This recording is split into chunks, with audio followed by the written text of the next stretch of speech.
Thank you, everybody, for coming to the Aaron Torres Podcast YouTube page. I do have one quick favor before we get to the video that you came here for, and that is very simply this. You see that little red subscribe button below this video? Go ahead, smash that subscribe button.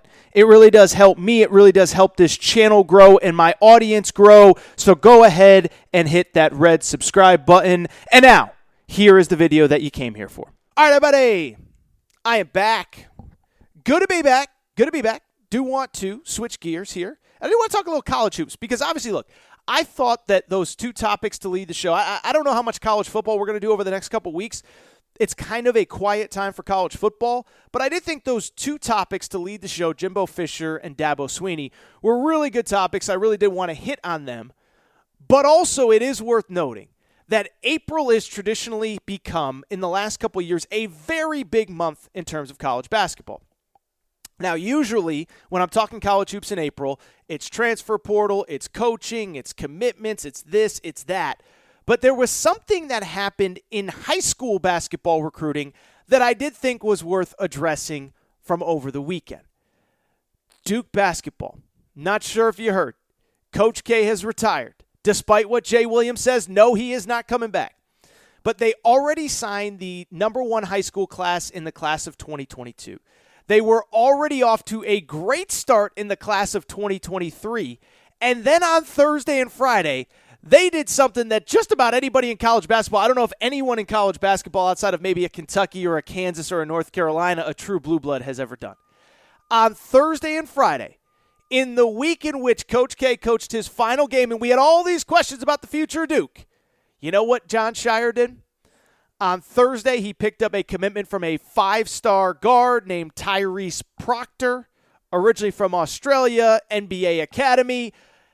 Another big piece for the high school class of 2023. So this kid is a high school junior, and this kid committed to Duke. And then on Friday, and this was the big one, this is why I'm doing this segment, MACKENZIE MGBAKO, the number 2 ranked player in the class of 2023. So we're talking about high school juniors now. He commits to Duke as well. And so what I would say is this. In the world where we thought that Duke, and I include myself, we thought Duke might fall off a cliff. It's never going to be the same without Coach K. They have already secured the number 1 class in the class of 2022. And I am going to get into the details, but they have essentially already secured the number 1 class in the class of 2023, the high school juniors, before the recruiting cycle even started. And so I don't want to say they're recruiting better than they were during the Coach K era, but as well, if not better, than when Coach K was the head coach. And it can't help but make me think one thing.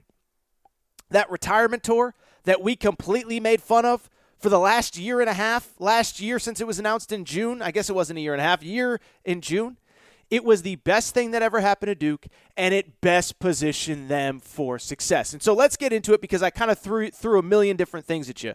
But as I mentioned, just in the last 5 days, Duke has picked up 2 5-stars in the class of 2023, kids that are currently high school juniors. And again, normally this isn't stuff that I would talk about, but when the bigger picture stuff starts to come together and it's something that impacts the sport and the landscape of the sport as a whole, I have no choice but to. And so the Tyrese Proctor kid, he's originally from Australia, 5-star kid, big guard. You could see him if you just search YouTube. He hasn't played very much in the States. But then on Friday, MACKENZIE MGBAKO is the big one because he is a guy, 6'8", 6'9", wing, compared favorably to Jason Tatum. He commits to Duke, and he is the number 2 player in the high school class of 2022, and he's the one. He is the cherry on top of a sundae that is going to be just an absolutely incredible class, and he is the player in that class, along with DJ Wagner, DeJuan Wagner's son, that every single school wanted. Kentucky wanted him, had him on a visit, offered him a scholarship. Memphis had him on a visit, offered him a scholarship, and it ends up being Duke. And here is why I feel as though I need to have this conversation today. It is because MACKENZIE MGBAKO, in many ways, is the final piece of the 2023 recruiting class for Duke. So think about that. They already signed the number 1 recruiting class in the class of 2022, and they now have 5 players committed for the class of 2023 in a world where most schools might have 1, many have 0. Duke has essentially wrapped up their class in 2023, and it's going to be the best class next year. They signed the best class in 2022. It's going to be the next class in 2023. Here is how talented that class is. According to 24/7 Sports, MACKENZIE MGBAKO, number 3 player in the class. He is committed to Duke. Caleb Foster, number 12 player in the class, committed to Duke. Tyrese Proctor, number 17 player, committed to Duke. Jared McClain, 24, committed to Duke. Sean Stewart, 29, ranked, committed to Duke. So in total, Duke has 5 players committed for the class of 2023. I'm not even talking about the class that's going to be freshmen next year. I'm talking about 2 years down the road. They have 5 players committed. All 5 are ranked in the top 30 over at ESPN. All 5 are ranked in the top 25, and all 5 are 5-star players. And so you look at the run that Jon Shire is on as a recruiter, as now the head coach at Duke. He has gotten commitments from, if my math is correct, 10 players in the 2 classes since he has been named head coach, the class of 2022 and the class of 2023. In those 2 classes, he has signed, are you ready for this? He has signed 9 out of 10. Actually, it's 9 out of 11 because he just took a 3-star 7-footer. Out of the 11 players who have committed to Duke, 9 of them are 5 stars. It's absolutely incredible. 2022, 4 of the top 13 players, Derek Lively, Kyle Filipowski, Dariq Whitehead, and also Mark Mitchell, 4 of the top 13 players. And now in the class of 2023, I just laid it out. 5 of the top 29 players, 9 of 11 players who have committed to Duke are 5-star players. And so why I bring this up, I think this is a huge story in college basketball for 2 simple reasons. First of all, we play where Aaron was right, where Aaron was wrong. I was dead wrong on Jon Shire's ability to recruit. It's not that I didn't think he was a good recruiter. Like, it was funny that Jay Williams story came out last week when Nolan Smith left, and Jay Williams says, how are they going to be able to recruit? Like, Jon Shire's a great recruiter.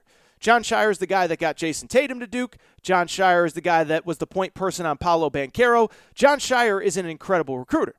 But if you go back to June and you remember what I was saying at that time, my big question about Jon Shire was pretty straightforward. It was, can he get kids to commit to Duke when Coach K is no longer the head coach? Because it's one thing to get a 5-star to play for maybe the greatest college basketball coach of all time, and a college basketball coach, by the way, that has coached 3 Olympic teams to gold medals and has coached some of the best players in the world, whether it be Kevin Durant, Kobe Bryant, LeBron James, Chris Paul, you go on and on down the list. Basically, if you're a great player in the last 15 years, you have been coached by Coach K, let alone everything that he did at the college level.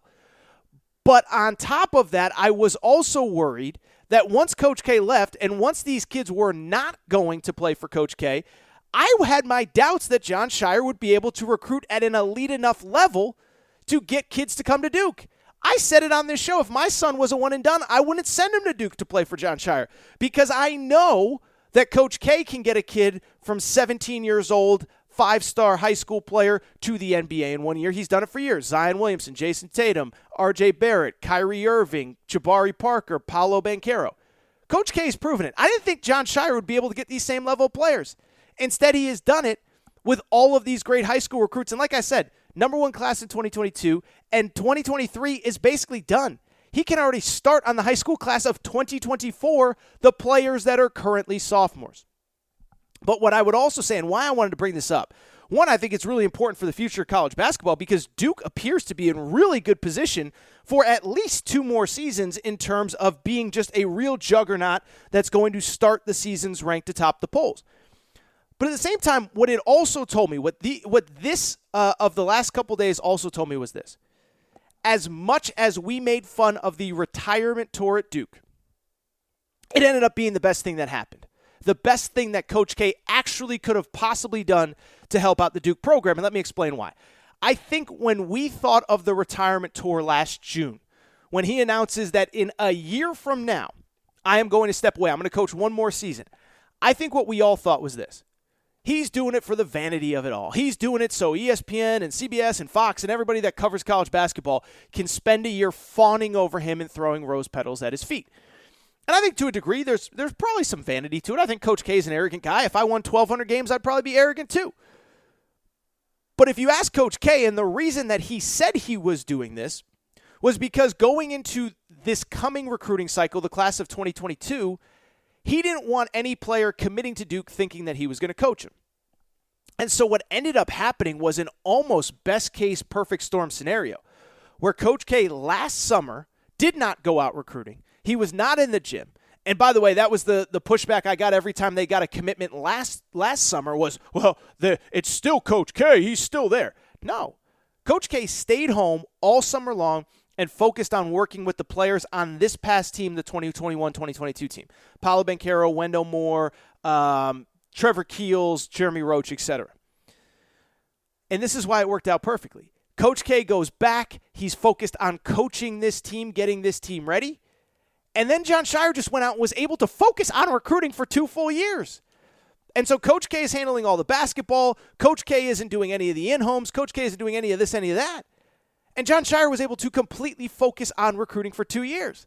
Locks up the number 1 class in the fall. That's basically signed, sealed, and delivered by November. I know they added Mark Mitchell after, but you get the point. And then he could focus on 2023, and he's already got that class locked up. And so why I bring this up, this worked out so well for Duke where they're really set, as I just said, for the next 2 years. In my way too early top 25, which is going to be adjusted as the summer goes on, I'm at number 7. Now, if it's all freshmen and no upperclassmen, if all their guys declare, they might drop down a spot or two. But they ain't going to be terrible going into next year. And if they have the number 1 class in 2022, 2023, then guess what? They're going into next season with a top 10 team probably in the country as well. And I know I'm looking a little bit forward ahead, but I do think it's important because I think there were so many of us that questioned, could Jon Shire recruit at the highest level?